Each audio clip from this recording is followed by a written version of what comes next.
welcome back, everybody. Okay, let's move to the second part of this session. So, as we move into a bit later in the day, the spirits are still with that, let's call it divine or that elemental apparition in the sky. The morale of the crew is definitely up. But there's a moment where, as the winds pick up behind you, the sails are set, the direction is laid out, and you know that pretty much you just follow the winds. Keep an eye on the horizon and around for any passing ships or whatever might happen. But other than that, crew is pretty much left to their own devices. And Pax, I think you would know this, especially on an Imperial warship. You do not let idle hands lie. Nope. So, we mentioned it previously. Farron... is it Farron who gets Pax, or Pax gets Farron? It's going, okay, let's put on a show. Let's make this, Whose idea is to initiate the training? Initiate the training, it's my idea. Making it a show, I think I'll leave that up to Pax if he wants to dance. I don't think Pax intends to make it a show, but there is also very little for entertainment on the ship, so I don't know he's not very charismatic in his own, so he's not naturally going to try and draw people to have a look at them. He's just also not going to be very discreet when he's tutoring Farron. Okay. I can make fireworks if you're that bored. Oh. One thing is, at first, it's your basic sort of test, right? As sort of a, Pax and Farron, you're sort of standing opposite to each other on the deck, just behind between the two main sails, basically. There's a little bit of space that's been... At first, people are sort of walking in and sort of backwards and forwards into the scene and then realizing, oh, what's going on here, as you're starting to cross blades. I would like... let's see... Farron, I would like for you to basically make an attack roll. I want you to click on the scimitar. I want you to basically remove the packed weapon aspect, because you've decided that you're going to go for the... So click on the scimitar, click on... you should have underneath your customize, you should have the packed weapon option. Just unclick that. Scimitar, packed weapon. If you are using... what kind of weapon would you be using? Well, the one that I would be using as my training weapon in this moment, which wouldn't be the scimitar of the glass scimitar. So I would assume that of all the flotsam and jetsam that recovered after the battle, there would have been some semi-solid piece of junk. Yeah, I think the idea is, yes, you're running... Well, there aren't any arming swords, so you're going to be running with something that is going to be more or less sharp. So if you want to add yourself a longsword, you know how to do that? Sure. Let's go. Okay. Let's go for that. Okay. Pax, how do you do this? What kind of... Because you've never been... Well, you've been trained with weaponry, of course, but it's always been a bit show as well, or is it... How... I guess, how much is it for you? How much is it martial art, and how much is brutalist? Brutal. Well, Pax has been a fighter of many battles, both in arena but also in service. He has boarded, he has defended against boarding, he has, marched in line, and has also fought in the arena as a gladiator. It would be more the stereotype of a natural swordsman, but without the refined edge. Like, because of who he is, because he's a lizardman as well.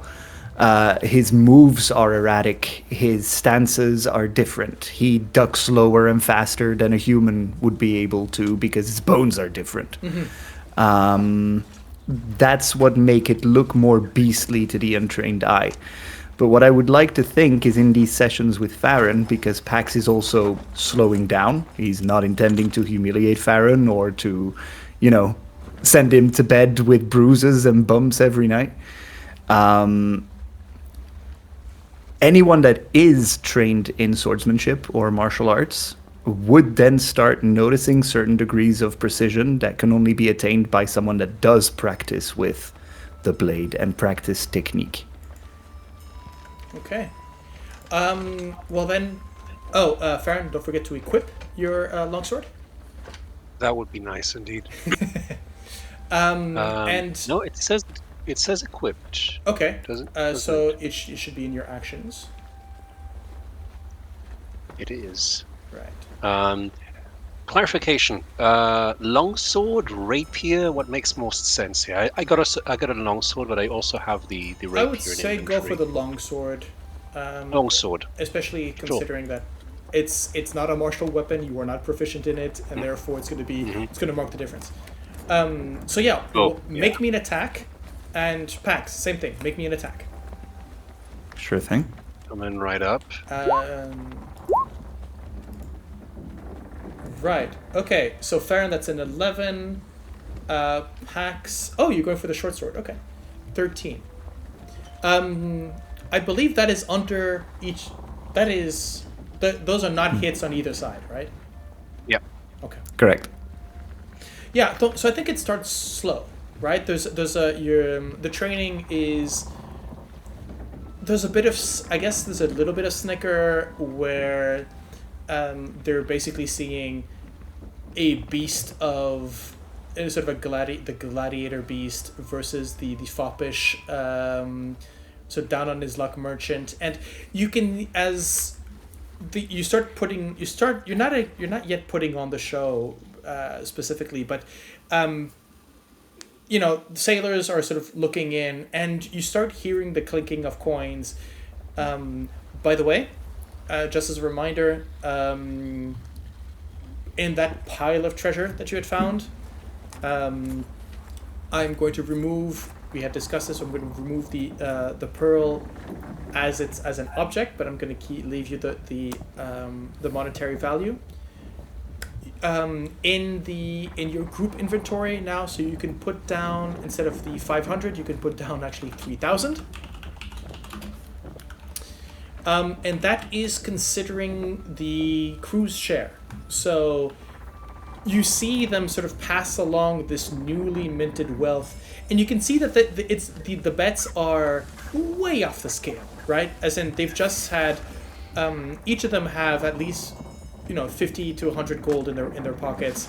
They're making small bets with full gold and imperial coins, right? It doesn't make sense.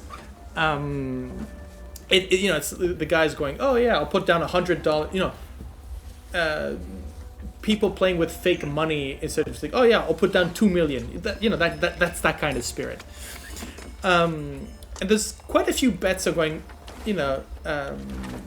Pax is the sure thing. Farron is, come on. And it's more or less about how much time will Farron manage to get a hit on Pax rather than the combat between the two of you. And you start getting into the show. I think Pax, you start feeling that motion of having a crowd around you and going, oh, again, you're falling into. So maybe you take on that persona from the gladiators, right? Yeah, yeah.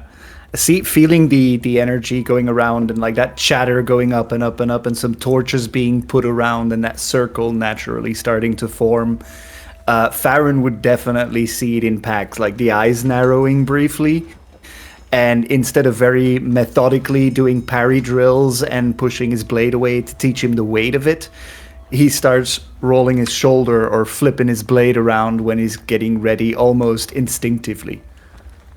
We, as the audience, start seeing that same choreography that we saw in that scene in the arena the day you were recruited, right? And we see the same glint in the eyes, the sort of, we almost see that young imperial officer, you know, the hero of that particular blood play, in front, almost superimposing upon Farron, holding his sort of blunted and half rusted sword.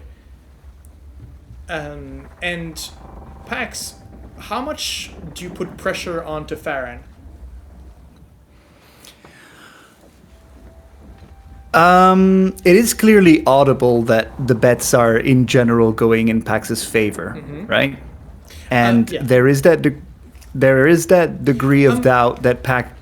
Sorry, go ahead. I'll say there isn't. The fact is that nobody believes it a fair enough fight for there to be betting. Right. Oh. But what's so No the one's seen coins you are fight, Farron. No one. yeah. No, but the coins are then about what? About how long I last. Yes, pretty much. The amount of hits you'll be able to get on Pax. So, yes, it's the amount of hits that Farron you'll take before you go down, or if this is gonna go by KO. Nah, the cook's is gonna abandon me way before that. It's more about the amount of rounds and the state. Are you walking away, calling uncle, or going out knocked out? Basically, that's more. It's more how in the matter of you're losing is the betting. God. This feels like Shawshank Redemption, you know, kind of like the first day of the prisoners. Fun. Okay. I think, looks at Pax going kind of like more gladiator mode. All right. Tough crowd. And limbers up a little, trying to get ready, trying to remember the correct posture, the correct footwork. The problem is not the footwork, the problem is to remember it without thinking. To the point where you hear sort of it's less of a whisper, maybe you imagined it the same way you have that inner monologue where you tell yourself, that inner monologue that you have, okay, remember, it's like this, you hear your voice in your mind, and there's a moment to, okay, let's do this, and you realize that's not your voice. I want you to activate the packed weapon feature on your blade and make another attack. Pax, you do the same. Sure. All right. Sounds good. Okay, this is the longsword now, and let's go. Ooh. Mediocre rolling all over. Now, I haven't given either of you. Oh wait, no, I have given I have given Pax his free advantage this session. I have not given. That's Farron. true. Do you want to each take your reactions and give each other that advantage? Huh. I think there's a moment where I realize it. I see Pax being kind of like, maybe against his will, kind of like shifting into something else. All right then, let's give him a show, and I think I'll do just that. Yeah. I'll regardless give Pax the opportunity to show off. Okay, and so Pax also has in the back of his mind that some people of the Triumph might feel too powerful. And he sort of wants to use this as a chance, having seen Farron in a battle and having his hide saved by Farron a few times, to show him that Pax isn't the only muscle among the officer squad. So I'm also going to give him the advantage with my heroic inspiration. So technically, Pax, you still win with a 25 over a 21.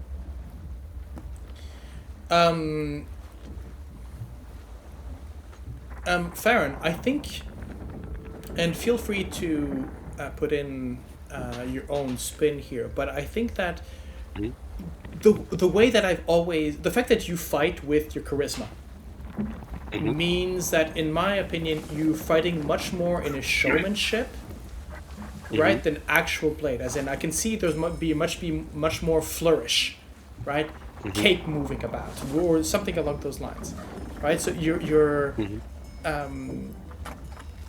going Hollywood but in this case, Hollywood works, right. So I don't know. That's my point. That's the way I usually see it. Sure. What visibly changes about your fighting style? I think there's a moment where Farron goes from being a cook with a stick to being a man with a blade, and it's the way that his weight shifts forward. There is that thing of the movement not being his body catching up with the blade, trying to tame it, but instead moving with it as one. It's faster. It's elegant, but not exaggerated. It's more focused. There's the charisma element, I think, is also, on top of it becoming more fluid, more elegant. Now there's purpose and there's menace to his motions. Like, this is no longer someone who's just dicking about with a bit of metal. This is someone who is wielding a weapon. It becomes a full show. Pax, with those sort of lizard lights, jerks and stops and rushes. Farron much more. I can imagine Farron fighting the same way. The lightsaber fights, right? As in you're spinning around, blocking at the back of your at the back of the neck, at the back of and sort of moving forward in these flourishes that are completely unnecessary, but just incredibly showy, right? Confusing to the enemy more than anything else. And yes, you cross blades, and that's when you hear the crew's attention becomes much more interested, and here coins start moving about again. The bouts continue, and all of a sudden you start hearing drums as the half giant, the Goliath, has brought out a large handmade hand drum from the tanned hide of one of those, tanned in ether, by the way, hides of the boars that you had been hunting for the past week, and you can see because tanned in ether, this thin skin has taken on that shimmer of the ether, and so on each, as he hits the surface of the drum with this sort of very sort of a curved kind of stick. As he's hitting it in rhythm, giving you that almost that battle sound, right? And the movement to the song. But there's a shimmer of ether along the hide as it moves forward. Technically, that means that each and one of you will get bardic inspiration for the next roll. So please roll again, and this time you get a D6 of bardic inspiration to add on. Let's see how this works. This is gonna be. It's going to be ugly. Wow. Pax only rolls high when it's actual enemies. No, yep. I mean, and that's now a an extra 17. 6. 17 total. Plus 1 figure. No, plus 4. What did you roll, Farron? Hard to read. So it's 12. It's a 12 in total, I think. We haven't received a result. You. Interesting. Oh, here So it is, here it is, here it is. longsword Oh, there it is. 8. Yeah. So 12. Okay. Now it is. Yeah. Okay. Well, it's a good thing. Total I 12. guess towards the end of the night, it was sort of, you started maybe getting tiring, but anyways, the whole thing moves forward, and you feel this. I think- The thing is, it's working, right? Astrea, you can see this. There is a camaraderie that is sort of forming in this moment, right? They're all privy to this event of these two fighters, and it's enough to sort of move these people to sort of communicate. And while before they were united in work, now they're united in entertainment and pleasure and sort of joy in a sense of this. As we move into the to the earlier,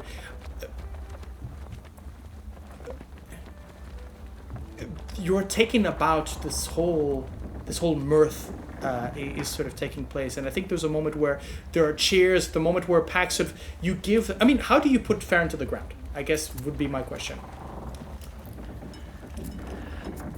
I think because, and correct me if I'm wrong, Andreas, but Farron seems to get really into it as well. As the fight keeps going for a while and those motions keep going and he's stepping in time with the blade, Pax is going harder and harder and harder, realizing that, at this point he can't really hold back if he wants to hit his opponent. And he, for a brief moment, is fully back into an arena. Not that arena specifically, but in a fight that he needs to win. And it's at a moment when Farron would once more do a blind backwards parry of the blade. Pax's tail whips out sneakily to bind around his ankle and just yanks him face first onto the deck.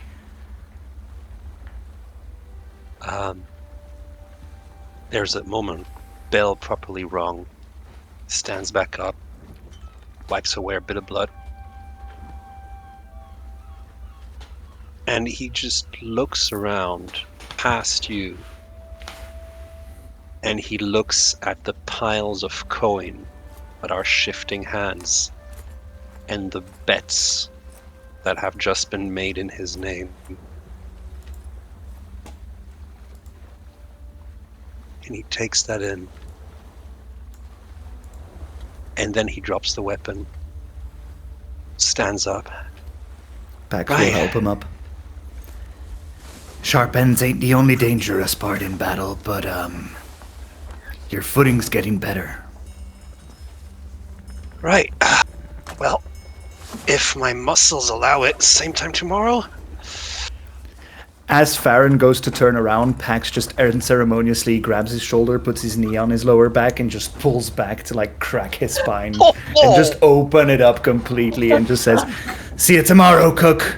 And on that point, I want everybody to make me a dexterity saving throw, please.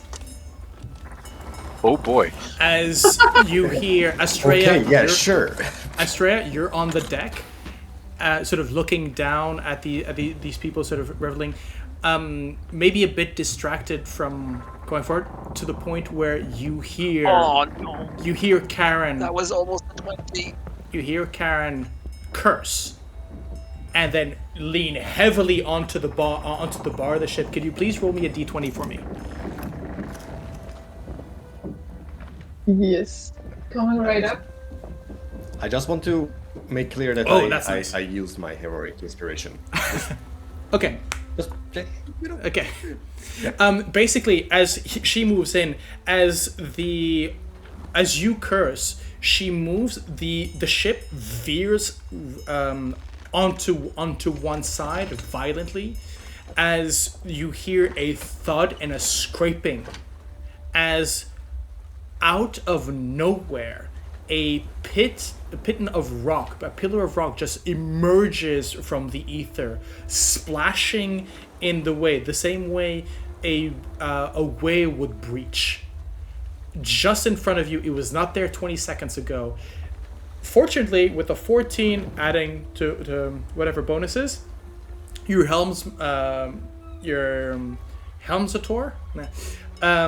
your helmsman basically grabs it, and then, so anybody who did not hit a 15, you are thrown to the deck. Fortunately, there isn't anybody who's thrown over the side, as most of them manage to either to catch each other, to catch either somewhere or one another. But it is very much a reminder that the sea is not a calm place. The mirth here, there's a moment of silence as you see this sort of this lump of rock sort of floating now, most likely with Ethereum pockets inside or on the outs, keeping it afloat. You're moving forward. There's that moment where the mirth, there's a moment of just stop, where everybody's wondering, okay, what, just keeping their breath, and then we don't know who, but somebody starts laughing. And it's what it needs to break the tension. As everyone breaks out into laughter, you can see your crew sort of slapping each other on the shoulders, thanking for whoever had caught the others, you know, picking up from each other. There is camaraderie now that is both in mirth, in danger, and in work. And you're starting to see that maybe this is the moment where the crew is starting to actually come together. Astrea, as soon as she's assessed that everyone stayed on board and that there is no danger to the crew, will go up and clap a hand on the shoulder of Karen and say, "Good job there."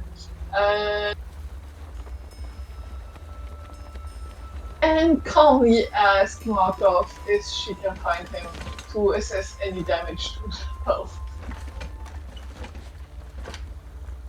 The damage is minimal, thanks to Karen's quick thinking and quick sight. Aesthetics mostly, but anyways, that's going to be... it's just another scratch on a ship that is mostly scratches.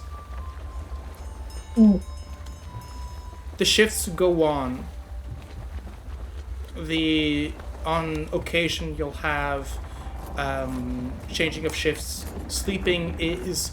Usually people just sleep on the deck. There's no amenities. Though there are a couple of hammocks that have been sort of tied together from random rope, but it's bare necessities, right? Bare basics in the whole, and so people just sleep on the deck.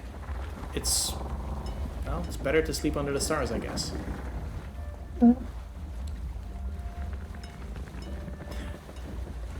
It's about in your maybe third day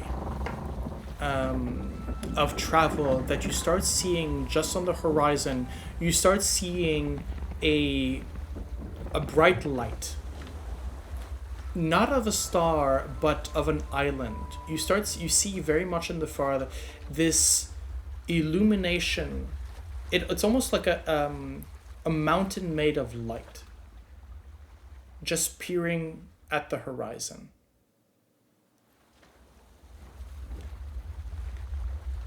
You're not exactly sure.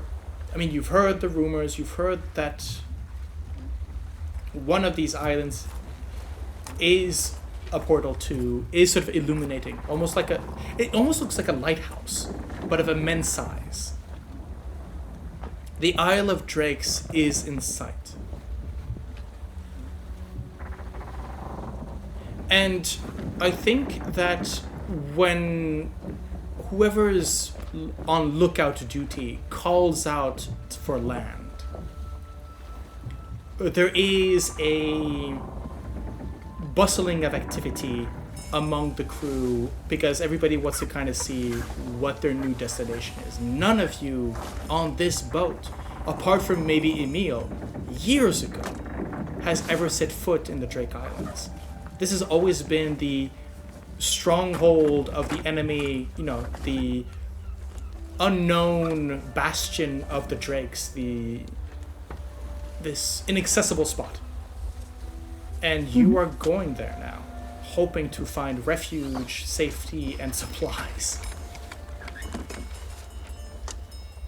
Sweet home. And I think this is when your bosun again comes up to you, Astrea. So, Captain, a couple of others and I have been thinking about, well, identity in a sense. If we're going to be a crew, we've got a ship, we've got to fly colors, don't we? It seems like, yes, that would be a necessary part of it. We've been thinking a little bit about what we'd like to see there, and, well, I think the events of the other night were pretty much confirming what we thought. So, on behalf of our crew, we'd like to present you, at least for your approval, our project of colors for the Chimera. And he brings up a flag. And for you on screen, you would be able to discover it for the first time.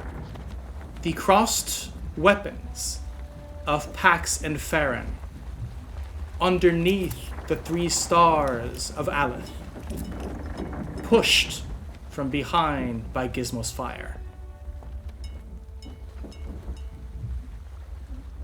Nice. Very, very nice. Yep. This dice tell the story, but you do as well. Still can't believe you rolled that. We'll talk about it in a second. So I'm guessing that this meets your approval, Captain? Astrea has smiled and says, "Thank you. It is very, very good." Well, Captain, it's our way of thanking you, I guess. You got us out of that God's forsaken reef. Gave us, well, something to hang on to, and, well, Drakes be damned, we'll see what our future brings, but we owe you a debt, and at least for most of us here, we'll see that debt repaid. One way or another. Thank you. And I think Astrea will call Pax. Tell Pebblebrook to stay for a minute.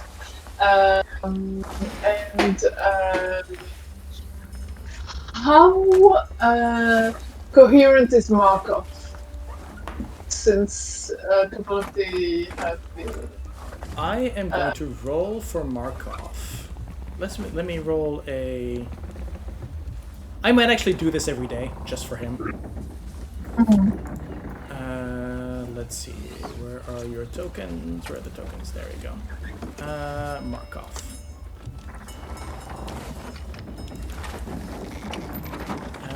Let's go. Wisdom saving throw. Come on. Okay. 14. So he's in fairly good. He's more merfolk than Marrow today. Okay.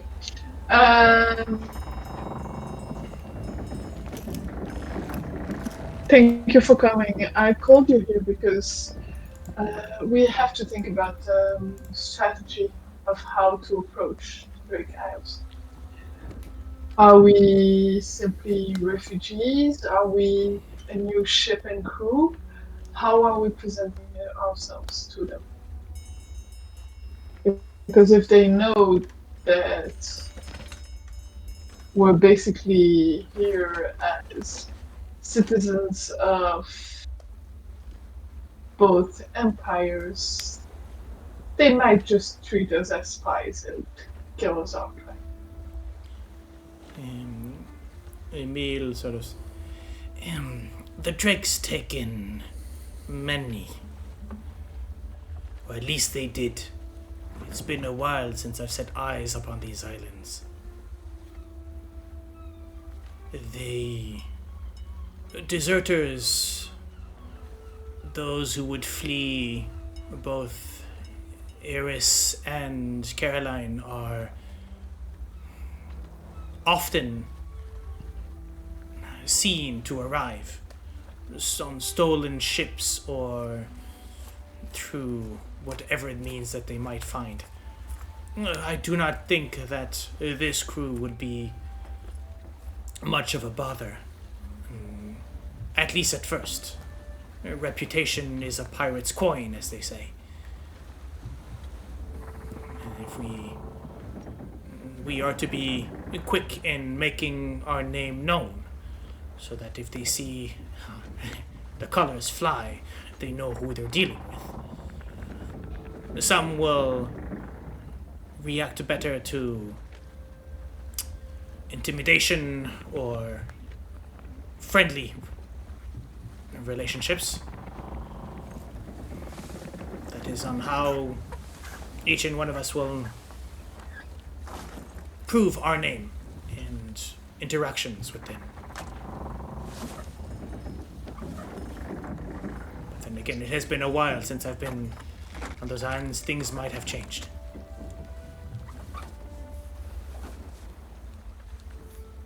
Only business I've had with drakes was on the other end of a blade. And most drakes have that same relationship with other crews. That is a bit of the issue when you have crews who believe in freedom before anything else, is that they tend to be anarchists. And some crews will decide that they have the right to impose themselves on others. Fights are quite often the standard.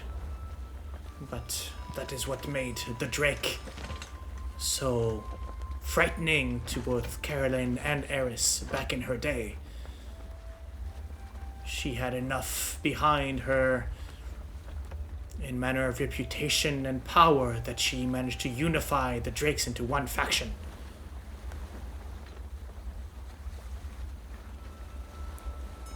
That is why she is now legendary. There is some form of government on each isle, more of a... well... each island has their specific specialty in a way. If they live in harmony, it's because each one needs the other. So we become useful. Yes. Make them need us without owning us. That is the Drake spirit, yes.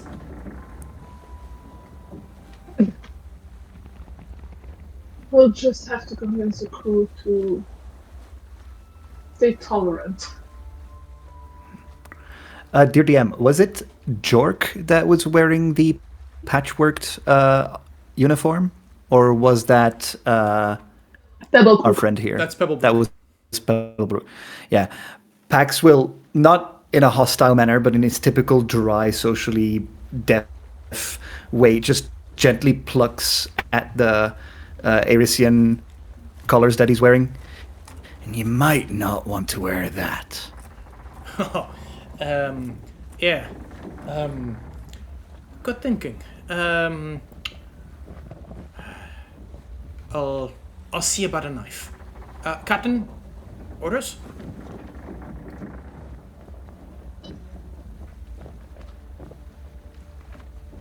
When we arrive, we'll have to... once all the port formalities are over, we'll have to see to the situation of our of Aetherial. I'll, with your permission, Captain, I'll escort Mr. Asen down to the brig, make sure that he doesn't bring any trouble diplomatically. And once we hit land, we'll see what we do with him. Yes, and to that, resupply is and repairs are the first priority.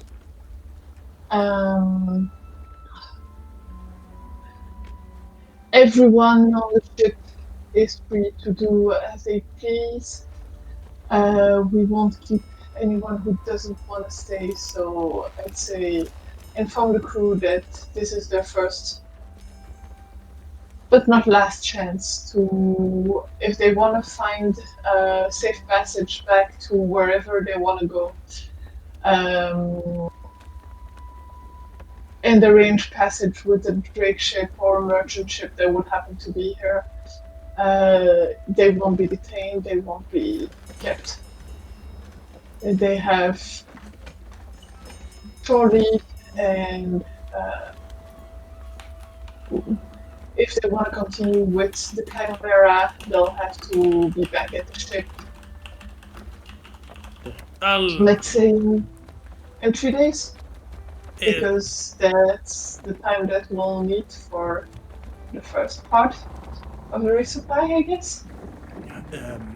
Very well. I'll relay the instructions when we make port. Now, I need to see a man about a chain, and a knife for about a vest. Captain, sort of turns, and I get less like a silently. There's not a that one step that always creaks for you is silent for him.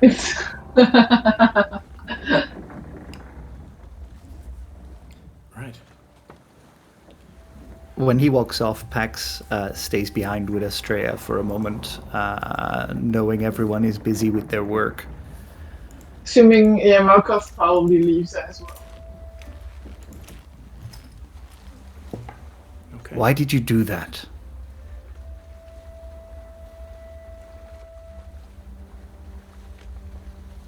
Giving the crew shore leave and allowing them to leave if they don't want to stay? No. Kneel when you became captain. I didn't kneel because I became captain. I took a knee in front of a divine sign, a sign of my goddess, in a moment where she spoke to me and blessed our voyage. I don't understand these acts of worship. But I would just caution you, Astrea, to be careful with signs of faithfulness to faithless people.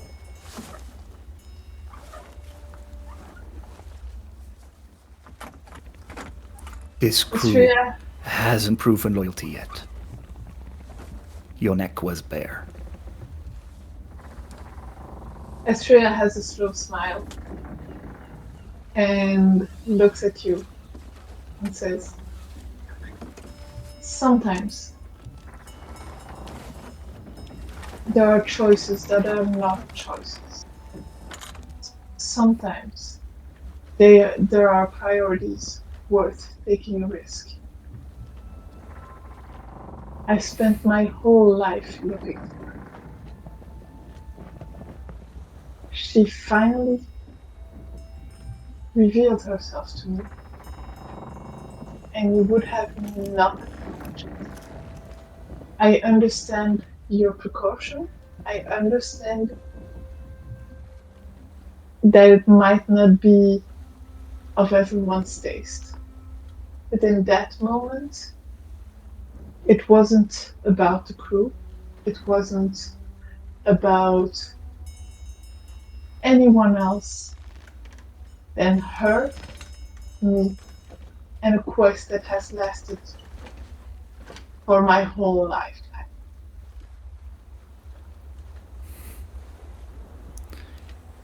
You see in Pax, again, completely non-verbal response, but clear confusion.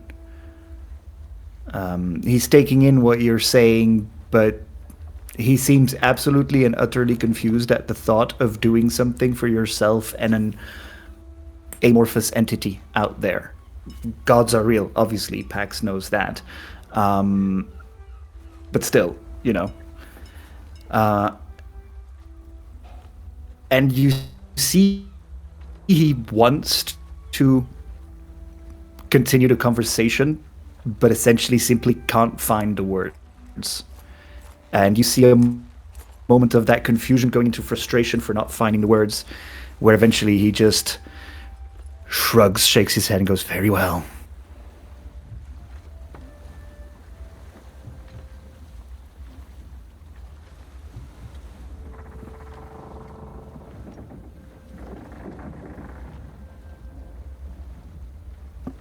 This is where, again from the lookout, islands in view! And as you turn towards the horizon, this time the light coming out from one of these islands, you manage to... We see the same scene we'd seen in the introduction. 4 large islands, one in the center of the other 3, marked by a few others to the side. This great volcano and this other one, bright light, almost like a shining, like a beacon, like a lighthouse. I've got a handout for you.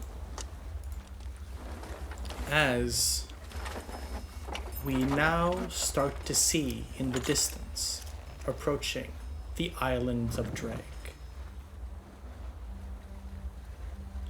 And I think that as most of you are now sort of up on deck at the balustrade or in the rigging, trying to get a better look of what this is going to be, this new haven for you, for this new crew, newly formed crew.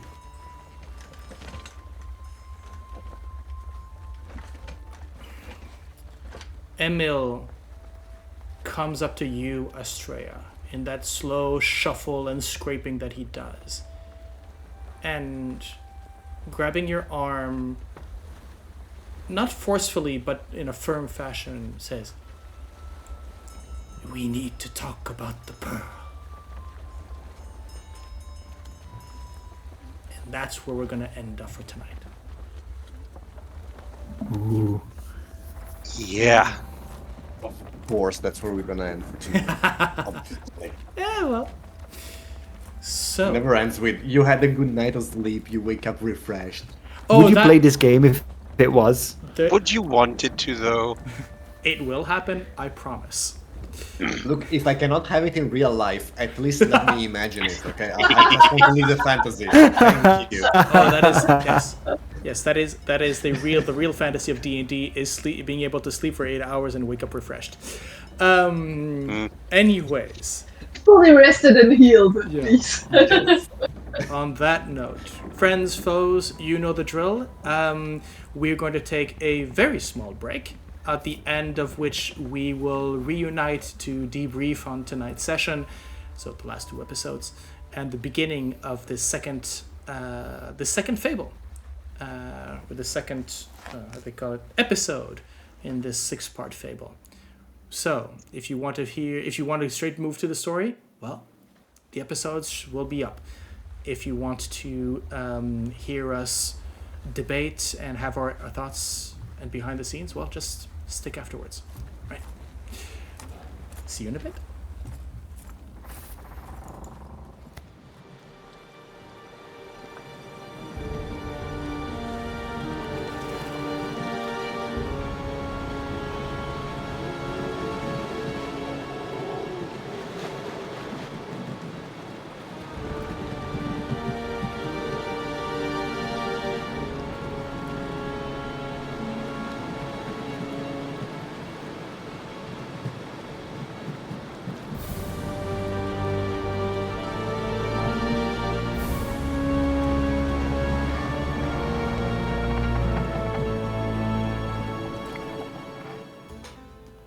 and welcome back to the after show. So, the dice tell a story. Yeah. Do they ever? And let's appreciate the fact that you have given me the opportunity to basically put every single one of these events on a flag that we had that we had designed. In advance, yeah. This flag has been the most cursed bit of not quite cursed, but there's been a fair bit of collective kind of like design work in the background. We went through I don't know how many different iterations. Oh, you have not seen half of them.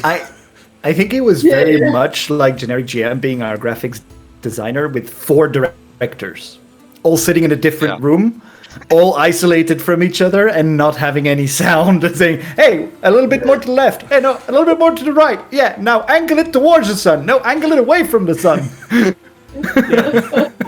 Well, pretty much. And me fighting with whatever assets I could find online. You knocked it out of the park, though. Thank you. Yeah. It's very nice. It is Amazing work. Absolutely. Do I have... Wait. Here it is, actually, and I'm actually going to quote our dear GM. Okay. Hell is designed by committee. That was a very good quote. Guys, I have a question. Was my sound good for the second part of the episode? Because I just realized that my headset was on backwards. Oh, So that's what happened. Okay. It was ever so slightly muffly. You sounded like you were in a can for some reason. yeah. Yeah, well, my mic was on the other side. And no one said anything. We didn't know what it was. Yeah. Look, we've had so much of these issues with sound, with I just going, look, we can hear her. At least it's that. So Yeah. Bare minimum is still. Listen, first campaign, good at this table, guys. Sound issues, that's the deal. That's what we have to deal with.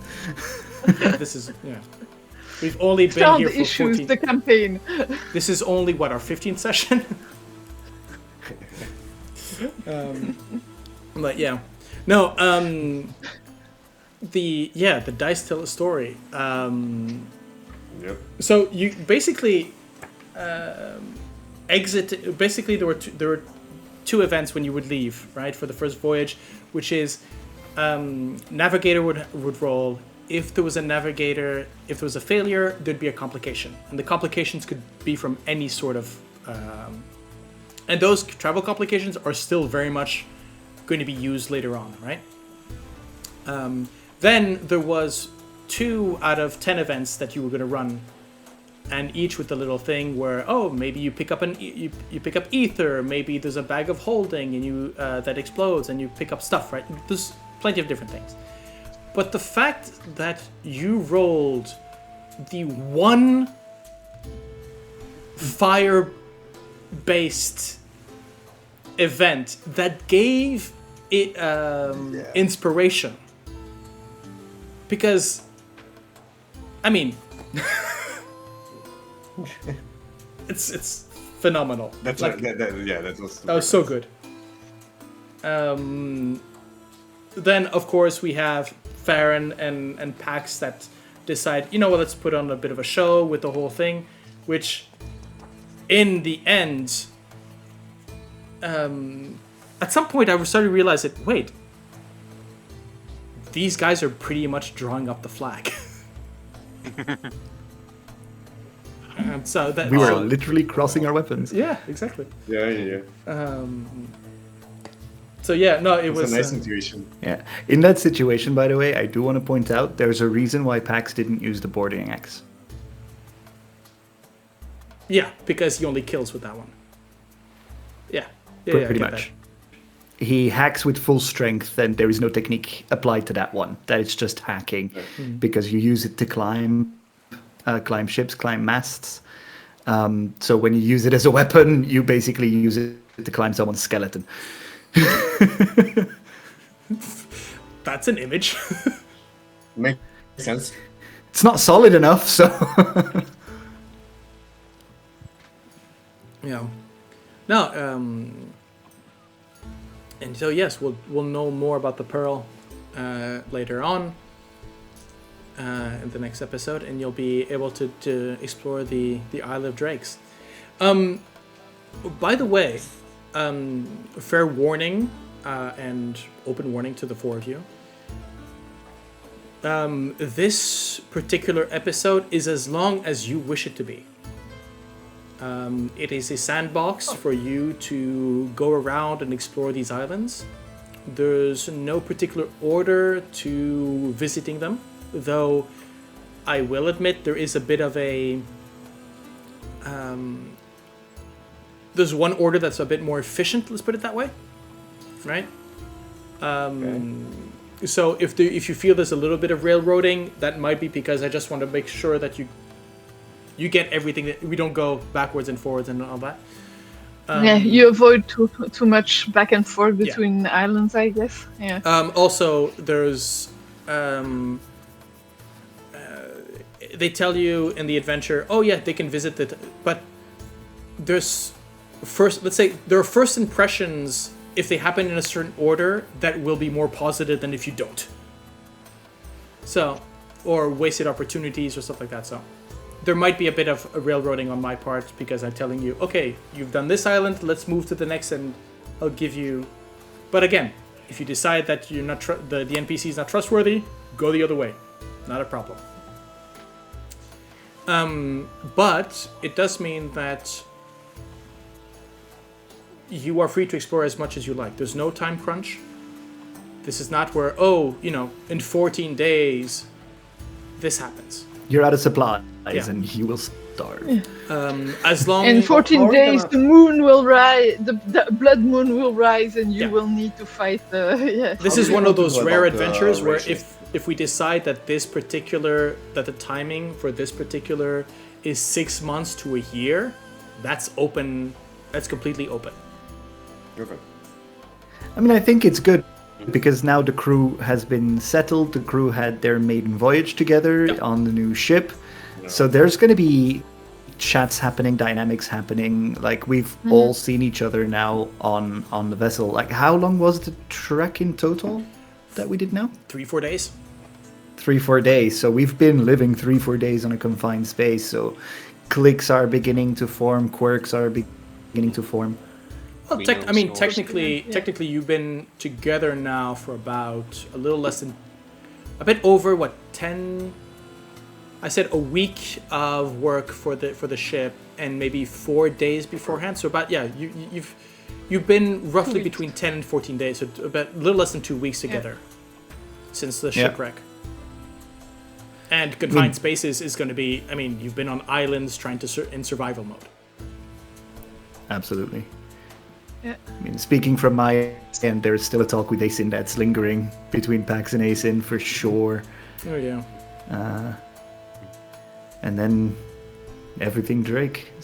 I'm very curious how it's going to be.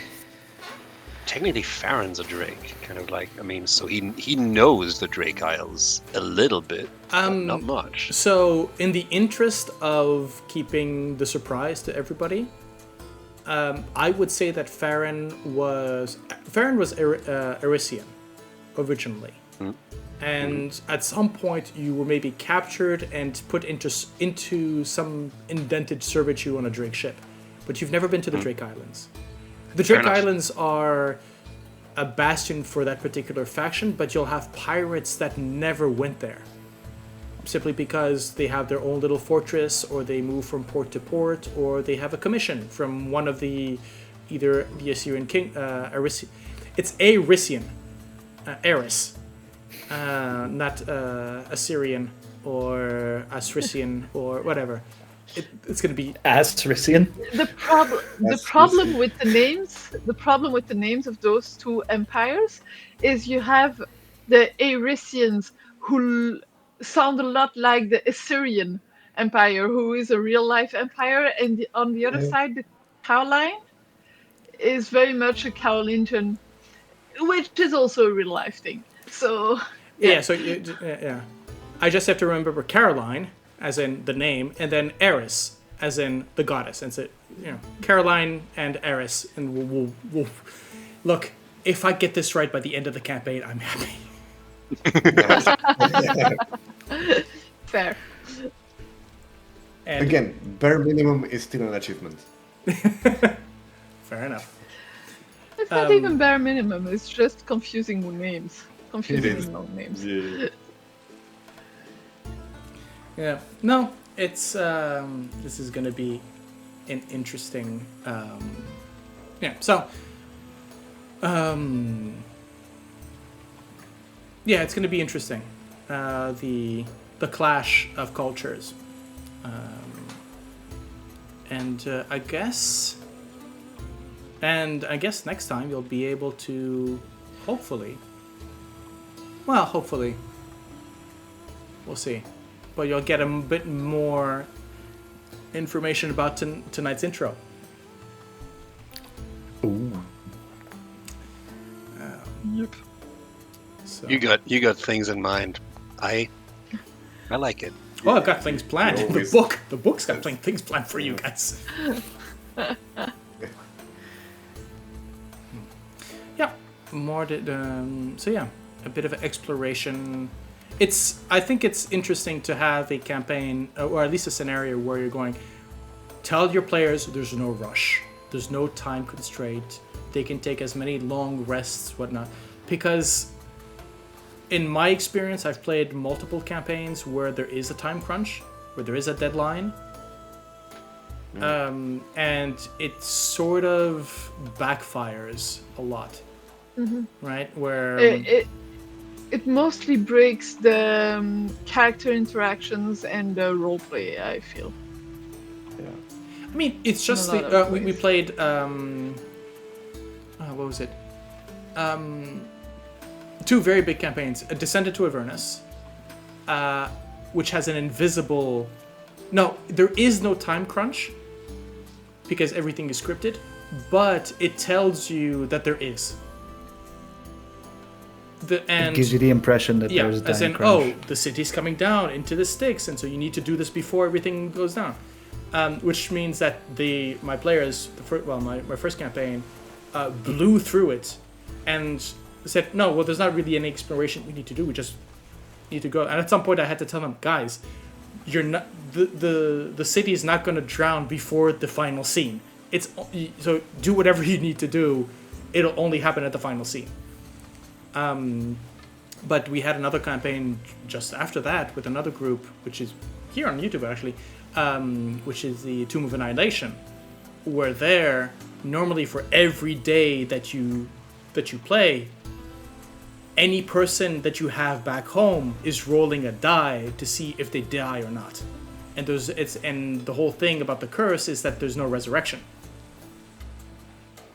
So literally every long rest my players were taking was going, okay, who in our immediate vicinity, who of the people we left behind is now dead and we're never going to see again. And it's a huge continent to explore. There are temples and lost palaces, and there's so much to do there. But you go straight to the lost city, straight down into the tomb to finish it because we just don't have the time. Because time is lives. So I'm happy that this time you guys can really take it and take your time with it. Just Astrea going, oh yeah, first shore leave, 3 days. I don't even know where we're docking. 3 days. Yeah, no, I mean, it's gonna be at least 3 days, and then we'll reconvene and talk about it. Yeah. Yeah, absolutely. And yeah, you'll have to see who comes back, basically. Yeah. Which is also a way of saying, let's get rid of any potential malcontents and... Yeah. I mean, to be fully honest, mechanics-wise, apart from Asen, that could be a conversation later with PAX on screen. They're all gonna be staying. That way, you've got your named NPCs, and you're gonna be. Look, we are very much in a narrative, a bit like Star Trek, where nobody complains the fact that it's always the captain and the high-ranking officers that go on adventures while all the lower deckers stay on the ship and wait patiently. So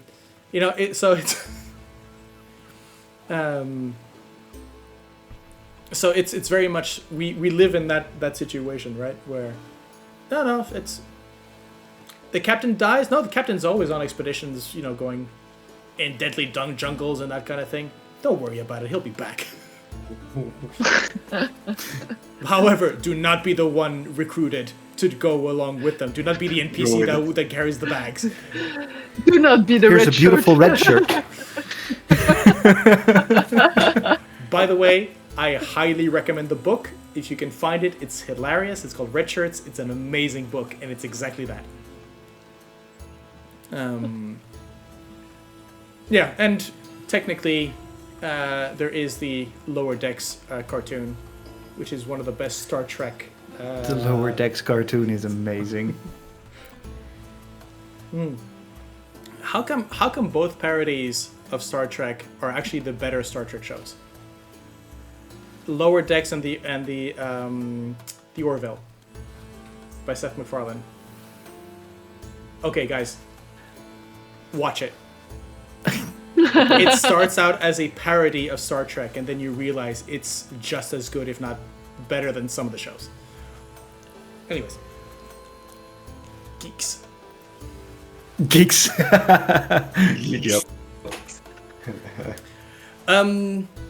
Anything else before I let you guys go? I look Thank you. forward to the next leg of this adventure.